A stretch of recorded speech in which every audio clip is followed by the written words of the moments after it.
تو میں نے آپ کو بتایا کہ اگر کوئی ہمیں سلام کرتا ہے تو اور کانوں تک آواز پہنچے تو اس کا جواب دینا واجب ہوتا ہے، لیکن اس میں چند مسائل مزید بھی ہوتے ہیں۔ وہ مسائل یہ ہیں کہ اگر کوئی کافر ہمیں سلام کرتا ہے تو اس کو سلام کا جواب جو نبی کریم صلی اللہ علیہ وسلم سے منقول ہے وہ ہے وعلیکم، بس اتنا۔ اور وجہ اس کی یہ تھی کہ جو بعض یہود تھے، جب سرکار مدینہ منورہ تشریف لے گئے اور فوری طور پہ یہود کو نہیں نکالا گیا تھا، ان کے ساتھ باقاعدہ ایک معاہدہ تھا، تو وہ چونکہ دل میں تو بغض اور کینہ رکھتے تھے، مجبوری کے تحت معاہدہ کیا تھا، تو وہ بعض اوقات ان میں ایسے ہوتے تھے لوگ جو سرکار صلی اللہ علیہ وسلم کو جب دیکھتے سامنے سے آ رہے یا ملاقات کے لیے وہ آئے ہیں تو کہتے تھے السلام علیکم، معاذ اللہ ثم معاذ اللہ، اس کا مطلب ہے کہ اللہ تعالیٰ تم پر موت کو طاری کرے۔ تو نبی کریم صلی اللہ علیہ وسلم لغت یہود سے آگاہ تھے، تو آپ جواب میں فرماتے وعلیکم، یعنی اور تم پر جو۔ اور جب میری والدہ سیدہ عائشہ صدیقہ رضی اللہ تعالی عنہا نے عرض کیا رسول اللہ یہ کیا کہتے ہیں، دیکھیں اس طریقے سے کہتے ہیں، ان کو سخت جواب دینا چاہیے، مضمون یہی ہے، انشاءاللہ آئے گا تو اس پہ ہم تفصیلی کلام بھی کریں گے، یہ حدیث آئے گی۔ تو میرے آقا صلی اللہ علیہ وسلم نے ارشاد فرمایا کہ عائشہ میں وعلیکم کہہ تو دیتا ہوں، ان کی دعا میرے حق میں قبول نہیں ہوگی لیکن میری دعا ان کے حق میں قبول ہوگی۔ تو اس لیے اگر کوئی کافر سلام کرتا ہے وعلیکم آپ کہہ دیں، صحیح ہے، لیکن اگر آپ یہ سمجھتے ہیں کہ کوئی جیسے باہر کے ملکوں میں ہوتے ہیں، غیر مسلمین ہیں اور وہ ہمارے مسلمانوں کے سلام کو جانتے ہیں، تو میں نے دیکھا وہ بھی کہہ دیتے ہیں السلام علیکم، اور اب وہ توقع تمنا رکھتے ہیں کہ جس طرح عام مسلمان کو جواب دیا جاتا ہے تو ہمیں بھی کہا جائے وعلیکم السلام۔ تو ایسی صورت میں اگر آپ صرف وعلیکم پر اکتفا کریں تو کویسچنز ریز ہوں گے، اور وہ آپ سے پوچھے گا مجھے ادھورا جواب کیوں دیا ہے، اب آپ اس کو سمجھائیں۔ اب آپ کہیں گے چونکہ تم غیر مسلم ہو اس لیے وعلیکم میں کہہ رہا ہوں، تو اس سے ایک عجیب سا ہی ماحول بنتا ہے۔ تو لہٰذا ویسے تو ہائے ہیلو پہ ہی چلتے ہیں، تو ہائے ہیلو ہی آپ کریں، اور اگر وہ سلام کر دیتے ہیں اور آپ جواب میں وعلیکم السلام کہہ دیں،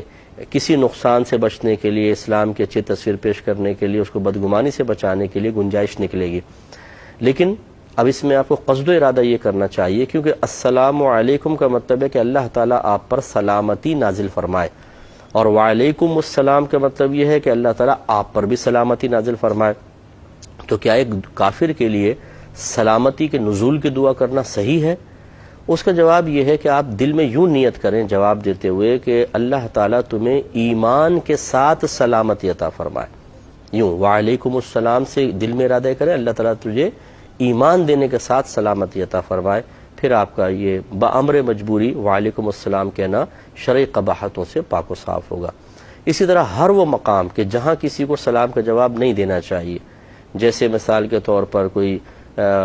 ظالم آدمی ہے، حرام کام کرنے والا ہے، لیکن آپ یہ سمجھتے ہیں کہ جواب نہ دیا جائے تو طیش میں آئے گا، غصے میں آئے گا، منتقم مزاج ہے، انتقام لے گا، مجھے دنیاوی نقصان پہنچائے گا، بامر مجبوری اس کا جواب دیا جا سکتا ہے۔ اور اگر مجبوری نہ ہو تو پھر اس قسم کے لوگوں کے سلام کا جواب نہیں دینا چاہیے۔ جیسے میں نے آپ کو حدیث سنائی تھی کہ اخلاقیات یہ ہیں، نبی کریم صلی اللہ علیہ وسلم نے ارشاد فرمایا کہ قدریہ میری امت کے مجوس ہیں۔ قدریہ جو ہے، قدریہ وہ ایک فرقہ تھا جو پیدا ہونے والا تھا، سرکار نے کہتے ہیں علماء کے پہلے یہ ایک بشارت دی ہے، یعنی یہ غیبی خبر دی ہے آپ یوں کہیں کہ تقدیر کا منکر ایک فرقہ پیدا ہوگا۔ سرکار نے فرمایا کہ قدریہ میری امت کے مجوس ہیں، یہ اگر سلام تم ان سے سلام میں پہل نہ کرو، سلام کریں تو ان کو جواب نہ دو، مریض ہو جائیں تو عیادت نہ کرو، مر جائیں تو جنازے میں شرکت نہ کرو۔ تو یہ اس شخص کا کے بارے میں ہے کہ جو قرآن و حدیث کے واضح بیان کردہ عقائد کے خلاف چل رہا ہو، اس کا حکم شرع یہ ہے کہ سلام کا جواب نہ دیں۔ لیکن اب ایک بامر مجبوری والی جو صورت آ جاتی ہے کہ کسی کے شر سے بچنے کے لیے، تو بامر مجبوری، ورنہ نہیں کرنا چاہیے۔ ظالم کو سلام، حرام کام کرنے والے کو، اعلانیہ گناہ کبیرہ کرنے والے کو اجتناب کریں۔ خود میرے آقا صلی اللہ علیہ وسلم سے بعض معاملات میں سلام کے جواب میں تاخیر ثابت ہے، یعنی جب آپ کسی بات پر اظہار ناراضگی فرمانا چاہیں تو اگر کوئی سلام کرتا تھا سرکار چہرہ پھیر لیتے تھے، جواب نہیں دیتے تھے، جس سے اس کو احساس ہوتا تھا کہ سرکار ناراض ہیں۔ تو یوں ہو سکتا ہے کہ ہم کسی صحیح مصلحت کی بنا پر سلام کے آواز کو اپنے کان تک سنیں اور اس کا جواب نہ دیں تو گنجائش نکل سکتی ہے، لیکن وہی جیسے میں نے کنڈیشنز بتائیں ان میں سے کوئی ہونی چاہیے، تو صحیح عذر کی بنا پر آپ جواب کو ترک بھی کر سکتے ہیں۔ اسی طریقے سے جیسے علماء نے لکھا کہ کہ آپ نماز پڑھ رہے ہیں، اب تو سلام کا جواب نہیں دے سکتے نا۔ اگر کسی نے بے خیالی میں آپ کو سلام کر دیا، کانوں تک آواز بھی پہنچ گئی، تو نماز کی حالت آپ کو روکے گی؟ اس میں تو بلکہ جواب نہ دینا واجب ہے، جواب دیں گے نماز فاسد ہو جائے گی، ٹوٹ جائے گی۔ اسی طرح اگر آپ واش روم میں بیٹھے ہیں، جواب نہ دیں، آپ کھانا کھا رہے ہیں، آپ پہ واجب نہیں ہے سلام کا جواب دینا، اس میں آپ بعد میں بھی دے سکتے ہیں۔ اسی طرح اگر آپ ذکر الہی کر رہے ہیں، کوئی سلام کرتا ہے، جواب دینا واجب نہیں ہے۔ آپ یوں تسبیح دکھا سکتے ہیں کہ میں ذرا یوں پڑھ لوں، تو سمجھ جائے گا سامنے والا کہ ابھی وظیفے کے بیچ میں نہیں بولنا چاہ رہے۔ اسی طرح جو نماز کے انتظار میں لوگ بیٹھے ہوتے ہیں صفوف میں، تو ہمارے نبی کریم صلی اللہ علیہ وسلم نے ارشاد فرمایا کہ جو نماز کے انتظار میں بیٹھا ہو گویا کہ وہ نماز میں ہے۔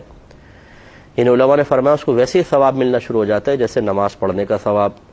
لیکن اس کے ظاہر کو بھی لیا ہے کہ جیسے سرکار نے فرمایا وہ گویا کہ وہ نماز میں ہے، تو نمازی کو سلام کرنا منع، تو جو نماز کے انتظار میں ہے اسے بھی سلام کرنا منع ہوگا۔ لیکن ہم نے دیکھا ہے کہ بڑے بوڑھے بہت سارے ایسے نمازی ہوتے ہیں، مسجد میں آئیں گے، بلند آواز سے سب کو سلام کریں گے، زور سے بولیں گے السلام علیکم، حالانکہ یہ خلاف سنت ہے اس مقام پہ سلام کرنا۔ جو نماز کے انتظار میں بیٹھے ان کو سلام نہیں کرنا چاہیے۔ اچھا اگر وہ کر لیں تو بیٹھے ہوئے لوگوں کو جواب دینا واجب نہیں ہے، لیکن اس پہ اگر معاملہ یہ ہو کہ وہ بزرگ ناراض ہو جائیں کہ بھئی میں نے آ کے سلام کیا، تم لوگ جواب بھی نہیں دے رہے ہو، تو یہ اور دیکھیں ایک کارنامے پر کارنامہ کہ پہلے غلط اور پھر جو صحیح کر رہے ہیں ان کے وہ غلط کہنا۔ اسی طرح خطبے کے دوران چاہے نکاح کا خطبہ ہو یا جمعے کا خطبہ ہو، سلام کرنا بھی منع ہوتا ہے اور سلام کا جواب دینا بھی سختی کے ساتھ منع، اس میں تو گناہ کی صورت بھی بنتی ہے۔ تو اس لیے یہ سب چیزیں ہمیں سیکھنی چاہیے، کہاں سلام کا جواب دینا واجب ہوتا ہے اور کہاں پہ جواب نہ دینا واجب ہوتا ہے، کہاں پہ مستحب ہے، کہاں پہ غیر مستحب ہے۔ تفصیل میں نے کافی حد تک آپ کو بتائی۔